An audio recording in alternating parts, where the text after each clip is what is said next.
Hi, everyone. So, we just started this next cycle of her mystery school for the next 9 months. And one of my commitments is to pull out one or two core teachings of each month and share some time with you around them. Ideally, sharing time with you around them that goes into the principle of the teaching and then brings it into really practical application so that it's valuable for you. The topic of today's, or the title of today's video is Orgasm, Anger, and Anxiety, 3 Female Superpowers. And the principle that we're going to be working with to find the through line between those things, orgasm, anger, and anxiety, and understand why they're superpowers of the female body. The principle we're going to be working with is softening, actually. And it's from this first month of her mystery school, which is a whole month devoted to homecoming, coming back into sovereignty, personal power that's sourced in deep feminine principles, power and movement in the world that's nourishing rather than exhausting, that's authentic rather than reactionary, things like that. So we'll start with the principle. So the principle is simply softening. So throughout the entire month of homecoming, in fact, where we begin is with dominion. And the primary movement of dominion, the primary movement of returning home to ourselves and to re-entering and reorienting to personal sovereignty, especially given all that's happening, is a movement of softening back and down and sinking back and down. So rather than the habitual ways that we might, and most of our world actually, kind of gets up and out and forward in order to make an impact, in order to speak truth, in order to respond, we are cultivating a different movement. Essentially, we're reversing the polarity of that so that we're softening back, down, and in, sitting into power that already exists, rather than lifting up and out of ourselves and moving from that place. So softening, in terms of a deep feminine principle, has to do on one level with being willing to soften back and down, to not fear that, to not feel like that necessitates becoming invisible or that it's somehow a retreat. What that actually is a gathering of yourself back to yourself so that you have all of yourself, so that you are potent, and you make movements from a centered place rather than from a reactionary place that isn't even grounded fully in the depths of you, in the presence that defines you, and in the power that's simply indwelling in you. There is nothing that you have to do to embody or to express deep feminine power. It just exists. It's more a matter of sinking back down into it, sitting down into it, letting it fill you, realigning yourself with what is, staying connected to that place, and then moving. So homecoming is a lot about softening back and in, and softening in general. Consistently checking in with your body and your being, asking what could be softer? What could be softer? Where am I up and out? Where am I tight? Where am I gripping? Where am I edgy? What can be softer? And both physically and emotionally and psychologically, psychically, just inviting a softening. What's really important to understand about that, and what's a crucial distinction between what is minorly like a kind of oppressive and misunderstood version of softening and femininity versus the truth of the matter, is that we don't soften because being soft is what's feminine. We're not softening because feminine is about flowers and soft words and demure, lovely grace, right? Actually, the reason for softening, the reason to cling to it, to draw on it as a kind of first response principle of being for you as a woman, maybe for all of us, is that there is so much power that moves through the female being, both from ourselves and from beyond ourselves, that it's softening into that.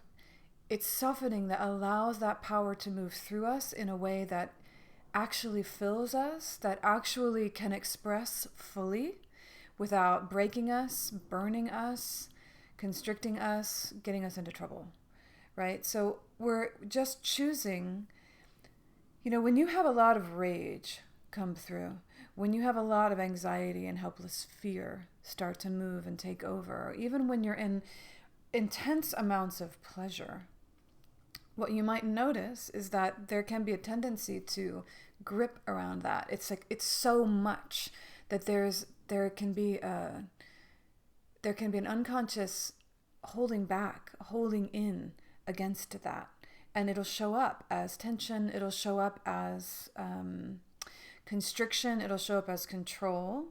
It'll show up as not being able to, like, having anger that moves in a way that's kind of broken and jagged, having anxiety that spins out of control. What softening can allow you to do is to start to get your whole being softening around what's moving through you so that it's not hurting, so that it's not causing damage as it moves through you, so that it is actually something you can ride, something that ideally is actually going to nourish you, and something that can inform you rather than just take over you, right? So when I say the deep feminine principle of softening, that doesn't mean become really nice and pretty and sweet and soft again. It means to soften your being so that if rage is what's moving through, it doesn't go anywhere, but it moves through you in a way that it can be delivered.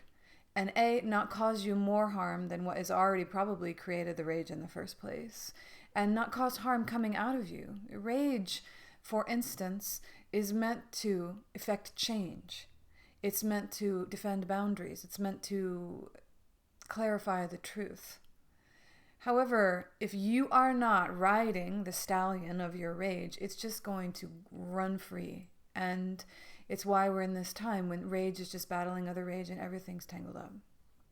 So, softening is the principle that I am choosing to bring forward right now, especially as we're living in a cocktail of sexuality, rage, and fear right now, all over everything. We're sorting something big out right now. We've got a huge tide that we're dealing with, and it fuses three really powerful forces. And what's happening, I'm witnessing what's happening is that there's a lot of dispersive energy. There's a lot of entanglement where truth and things are being expressed, and that's good, but it's often leading to greater entanglement rather than to greater clarity. And what's more important is that a lot of women are getting exhausted, confused, full of helpless rage. It's like the movement that's wanting to happen is one that moves us closer and closer to ourselves, closer and closer to a liberated experience of all of these powers that are inside of us, to a true ability to make impact, to speak what's true, to act in ways that actually change things. And there's a kind of burnout happening, a dispersion, a burnout, and also often there's a movement away from authenticity. There's a movement off of the true power that wants to move.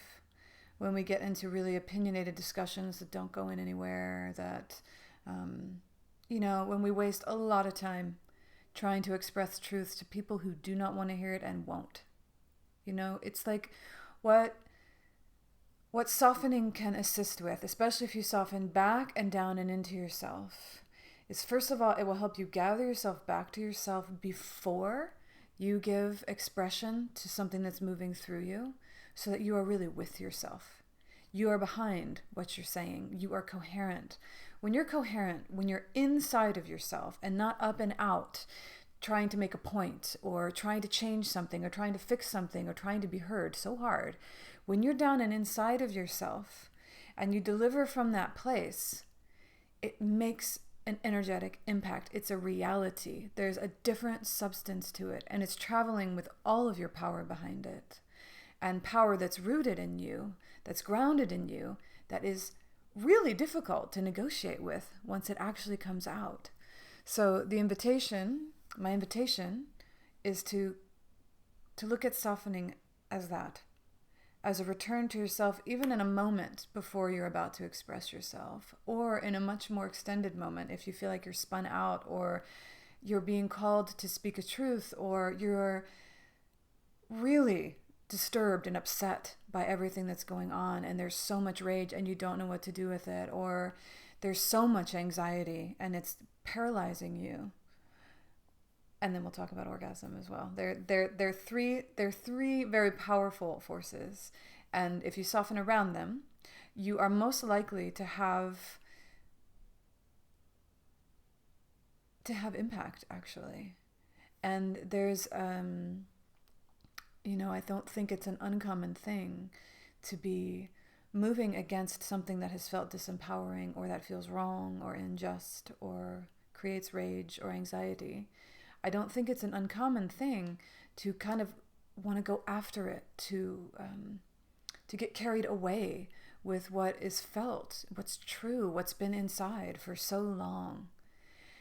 My wish for you is that as you and all of us continue to more and more deeply get in touch with both personal and collective and ancestral tides of feeling and tides of energy that are coming up right now to make a big change, that we do not now become used up by that. That's not what it's for. All of this energy is for you first. It's to nourish you first. It's to fill you. It's to guide you. It's to protect you. It's for you first. And so bringing it into yourself and learning, and it is a learning. What do you do with something that's so powerful it feels like it's going to make you explode? What do you do with an anxiety that's so intense you can't even think straight? What do you do with pleasure that is just blowing your mind to the point that you just don't even know what to do with yourself? It's like there are art forms to making way for power, so that it becomes a part of you, and so it doesn't destroy you at the same time, or disperse you, or exhaust you at the same time that it's in the process of making change and of expressing and coming into truth. I can't give you all those practices right now. I just am, meditation is a great one. Embodiment is wonderful. Dance, yoga, anything that gets you into yourself and slowing things down. What I would say too is think of the feminine principles of birth, for instance. The kind of surrender that has to happen. I mean, this is what we're living in, is a birth. So the kind of surrender that has to happen, the movement of dilation, that if you don't dilate, the baby can't come through. It's not, if you grip against the pain, and if you grip against the rushes, birth becomes more painful, and it becomes, it starts to work against itself, right? So it's like, many of you are mothers, many of you have watched birth. Dilation, absorption, making space inside your being, right? Working with principles of saturation, deep listening, and pause. Gathering the strength over time, the strength of vessel over time, to have rage move, have sexual desire move, have whatever is moving move, and to be able to sit with it for a minute. Pause. Let it be in your being. Hold it and contain it. Let it refine itself in you before it comes out. Give it the time. There's an urgency that is often happening right now, and it's often a media-induced urgency. It's just where we've been headed for a lot of time now. Beware of the urgency. The movement is happening. Your healing is happening. Things are going to move through you and be spoken. There's so much happening. It does not need your extra urgency. What it needs is your deep listening to pay attention to true timing. And so that what you do is in right proportion and in right timing, with the right people, and with an authenticity that is true to your own heart, rather than just a response. So, big power moving through is meant to empower you, not devour you. It's meant to nourish you, not disperse you. These are principles of deep feminine consolidation, homecoming, saturation, and potentizing, so that no matter what is happening circumstantially, you're coming home to yourself, and the energy that's moving through you is for you first, and it doesn't create more trouble, at least within reason, right? There's no need to break ourselves open again with the same trauma that we're working to resolve, right? There is no need. Yeah, that's what softening is all about. Let's real quick then just visit specifically orgasm, rage, and anxiety, which I've mentioned already. We'll start with orgasm. So these are widely different experiences in some ways. Orgasm, rage, anxiety. But what they all are big movements that come through us. They're part of us, but they are also part of it's a bigger force. And that's why these three things relate to each other. And that's why softening that's why the principle of approaching them is the same, right? These principles of asking it to nourish you. Now, with orgasm, it might be a little different than with anger and with anxiety, because orgasm is pleasure. However, what I would say is that if you want to shift orgasm into being more and more of a nourishing experience, one thing you can do is soften and dilate around the intensity of your pleasure. Breathe it through your body. And this applies to anger, especially, maybe anxiety too. But big energies moving through you, it's like, breathe it up, breathe it around. Figure out what part of you wants to be nourished by it and move it. You can do that with sexual fire and sexual pleasure, among other things. So orgasm becomes more nourishing when it's circulated in the body, and it's something that you open space around and absorb, rather than just having it come through and then fade away, right? The other thing I would say about orgasm is that it's one of those things, female orgasm is one of those things that is just so categorized and misunderstood. You might know already, there's clitoral orgasms, then there are G-spot orgasms, there's cervical orgasms, there are so many types of physical orgasm, and then there are all sorts of types of subtle orgasm. What's the point is that if you open and allow, especially if you yourself pull away from a real genital focus and start to incorporate more and more of your whole body, more of your heart in your experience of orgasm, you will start to open to kinds of orgasms that nobody's talking about. What is it when your heart and womb are in orgasm together? There are so many subtle layers of union, of penetration, of opening that are not in any way captured by a clitoral orgasm or even a G-spot orgasm. I mean, there's just so many. There are so many ways to move rushes and surges of sexual pleasure through your body. And too many of us just kind of have concepts about it, even concepts of what multi-orgasmic might be, and we are not experiencing authentically the arising of orgasmic energy inside of us. You'll go through all sorts of phases of it in your life, and letting yourself be taught by it, by softening around it and seeing what happens, is a beautiful way to be nourished and illuminated by orgasmic energy, and to keep it consolidated. And that's the other thing, is that it's, with orgasm, be aware, it's not the same as male orgasm necessarily. Who knows? Lots of thoughts on that. But dispersing, like being run around by being embodied in your sexual fire won't be dispersive. It will be potent. So when an energy is big and it's moving, if you have a big sexual fire and a big sexual energy and sexual presence in general, or for a particular time in life, when an energy is really big, what we often can tend to do is either disperse it and leak it out because we don't have the capacity of vessel to hold it yet, or we don't know what to do with it yet, and we'll just start dispersing it. What could become a really big hearth fire inside, and what could become potency, and what could carve out depth inside of us and give us so much energy, gets dispersed.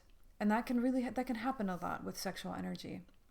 So something to consider is, are you nourishing yourself, and are you keeping yourself within reason, contained? Meaning, keeping that energy in yourself first and learning how to more and more and more expand around pleasure, expand around desire, and not do anything about it. Just hold it. Let it be in you. It will take you all sorts of places the more that you can do that. Let it be a nourishment. So, orgasm. Anger, similarly, is a huge energy. And you can see why sex and rage, sex and violence have often been paired. They can have a similar intensity and a similar fire, just on the basic energetic level.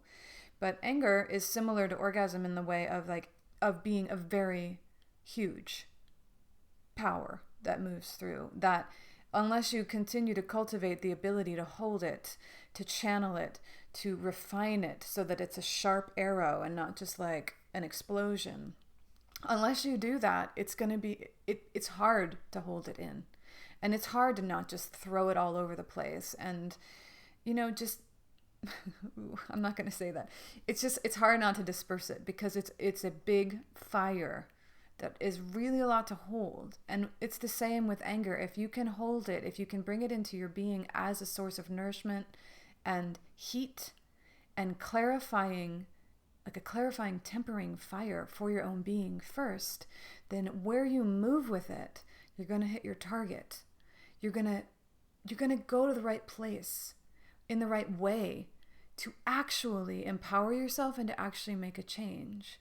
And it's similar that it requires a building up of strength, of inner strength, and a tolerance for the intensity that can live inside of us. And that again comes from softening around it. If you grip around it, it's just going to break out of you. Softening around it means breathing it through. It means a lot of things, which I can't get into here. But so anger in that way asks for a similar mastery that orgasm does. It asks to be created. It asks to become nourishment inside of you. My most recent meditation around anger that helped me somehow was that I can call up like earth and water around me and get my vessel really strong and then bring my anger down, up and down and all over it to fire the clay so that it becomes hard, so that I'm protected. It's like, for me, there's been an exploration of how can that fire be merged with other elements, be enlisted to be a guardian for me, because that's its ultimate goal. And what's happening a lot, especially right now, is there's a lot of anger moving. There's a lot of anger coming to the surface, but it's entangling a lot of us in further dispersions. It's entangling us in conversations with people who don't really give a shit and who are wasting our time. It's entangling us in arguments that are going nowhere and that just leave us upset and feeling further helplessly enraged. Anger is meant to be a clean sword that sets you free. And there's a way to get there. And that is what's going to be a liberated experience of anger for all of us. And it's going to be what makes the most impact in the right place. So that's the thought about anger. I don't say this with judgment. It's just that I know for sure that we're given power so that it supports us.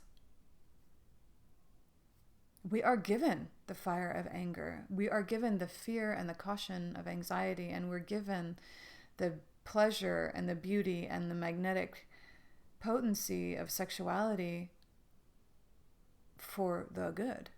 And my heart feels like at this time when all these veils are falling down and so much bravery is necessary and so much truth is being spoken, my desire is that we find ways to be nourished inside of that. I don't want us to be used up by this process.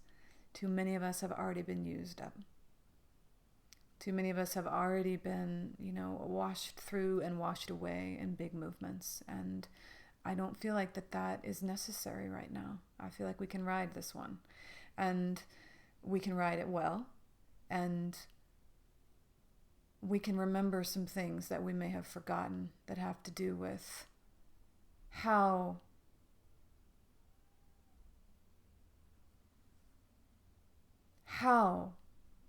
deeply seated of a natural law it is that we each be served, be more whole, be made, be nourished by our journey forward rather than eaten up by it, no matter what's going on around us. I'll quickly mention anxiety, because I only have a few more minutes left. Anxiety, and I had a ginormous journey with anxiety last year that really almost killed me. And I just want to say, I'm so sorry about if you are going through anxiety, which many of us are to some extent or another. It can be so disorienting and just horrible. And so I'm sorry if that's what you are experiencing. And it doesn't mean you're broken. I mean, at this time when there is this much energy moving, an often response is to feel anxious, which is just the feeling of like, oh my God, there is so much moving. That's part of where softening comes in is, all right, God, there is so much moving. What choices do you have? This is what is. This is what we're living inside of. Softening into it, or at least softening your being inside of it, is one way to ease anxiety and to ease what it is like to live in these times and to live in a female body when the entire kind of collective female nervous system is reckoning with all of our coping mechanisms and all of our assumed illusions about safety, about who we are, about what we're worth. I mean, there's a lot moving. So what can help with anxiety? Because it's kind of a part of the times. It's a part of what happens when energy is rushing. And one thing is to soften around it, to dilate, if you can, which is also not always easy with anxiety. I think of it like the cat is in a tree, and when a cat is freaked out and up in a tree, it really is hard for a cat to get itself down out of a tree. It usually needs a little help. So for me, when softening comes in with anxiety, is a softening toward myself. It's to acknowledge that it's scary right now. To acknowledge that there's a lot moving. And to be soft here. You're doing enough. It's okay to wrap yourself up energetically or otherwise and just take a minute. To turn softly toward ourselves, to soften in toward ourselves and to bring the gentle hand is a really crucial part of all of this. There's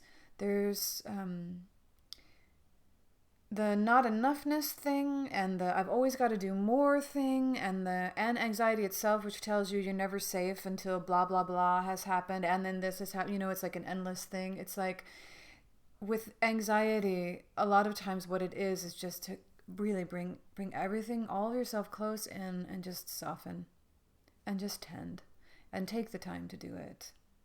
Otherwise it'll get louder and louder and louder. And it's just about softening and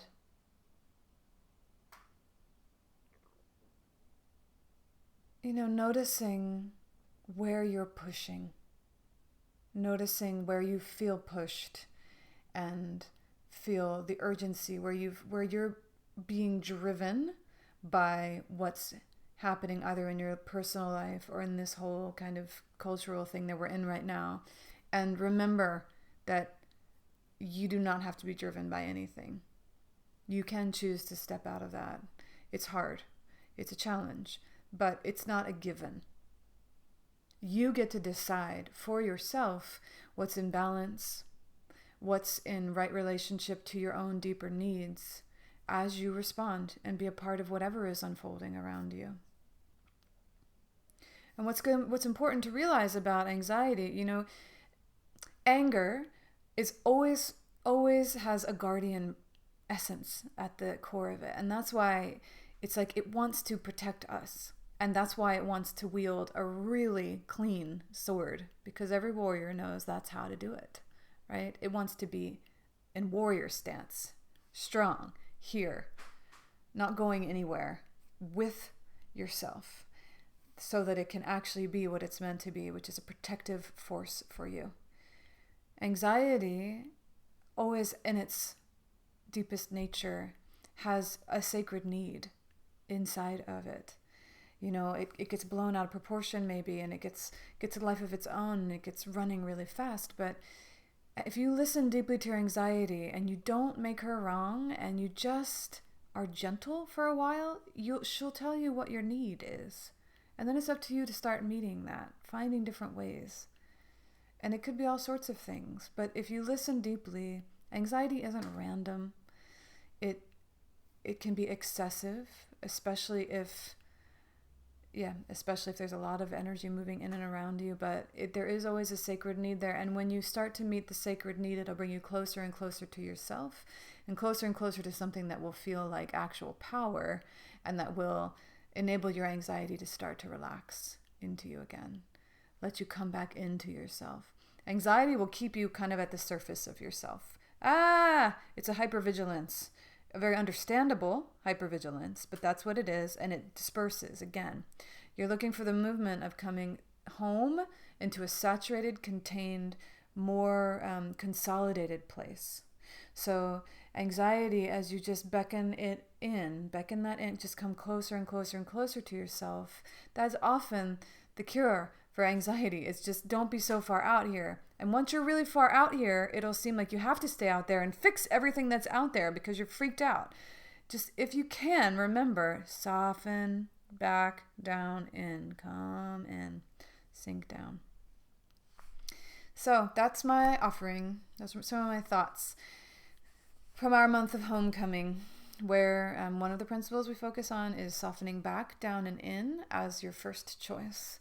Before you take action, before you speak, even if it's a second, just to be with yourself, behind your words, to find ways to let orgasm, anger, and anxiety nourish and inform you, and consolidate and potentize you as you move forward into whatever your world is going to be now, and whatever you feel called to in this big reorientation that's happening. Pay attention to whether or not you're being nourished and actually empowered by what you're doing, because that's the point. You and your well-being is the point. And whatever you're doing should support that. We all get to figure it, we get to find our way to that, but I want you to know that what I want for you is that all the things that move through you, all the powers that move through you, leave impact and impression and nourishment in you, in their wake. More of you, less conflict, less confusion, less dispersion, less distraction, more depth, more of a sense of yourself, more of a knowing that you are a place where you live and you reside and that you've got yourself and you know what to do. And that regardless of circumstance, you can always come home and take a minute, gather yourself, and then have impact. That you are not at the mercy of anything, even all of this craziness. You're a little bit beyond that. All of this is a little bit beyond that. And you were made for this process. The female body was made to dilate, soften, and absorb.